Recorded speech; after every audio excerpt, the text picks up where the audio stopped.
It's been a little over 9 months since the Sergeant First Class Heath Robinson honoring our promise to address Comprehensive Toxics Act of 2022, or PACT Act, was signed into law. Since then, the Department of Veterans Affairs has been in the middle of implementing the most significant expansion of veterans' health care and benefits in decades. VA's implementation of the PACT Act is incredibly important for our nation's veterans and their families.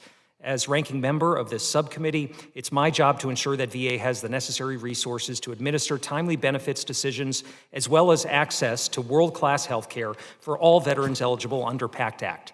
I also want to commend the department for creating a bi-weekly PACT Act performance dashboard. I know my staff and I can track and measure in real time the overall impact of the PACT Act in terms of its expansion of health care and benefits, measure VA's success in delivering timely support through customer service, VA's outreach efforts, as well as VA's success in hiring the necessary staff to get the job done.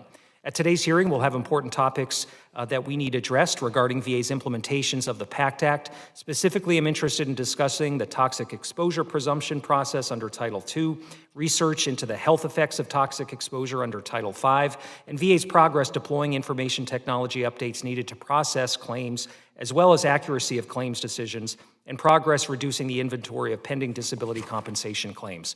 I also introduced the VA Workforce Investment and Expansion Act, which included several VA workforce-related provisions and was ultimately included in the PACT Act, so I'm also interested in VA's implementation of workforce development and training for VA personnel with respect to veterans who report toxic exposures.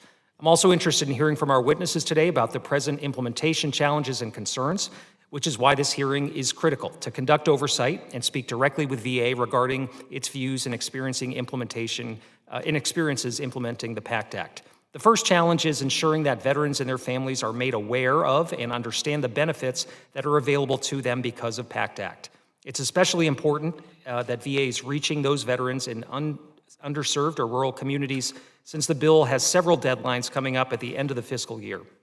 I know that VA has dedicated significant resources to this issue, and I'm sure we'll hear more about that in just a moment.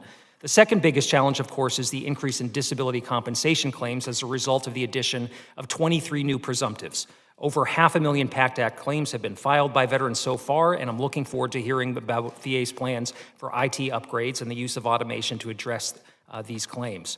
We'll use this hearing to explore how VA is utilizing those resources and authorities to avoid the risk of overwhelming the system. A third challenge is hiring and training to support the millions of veterans who now have access to expanded care, benefits, and services.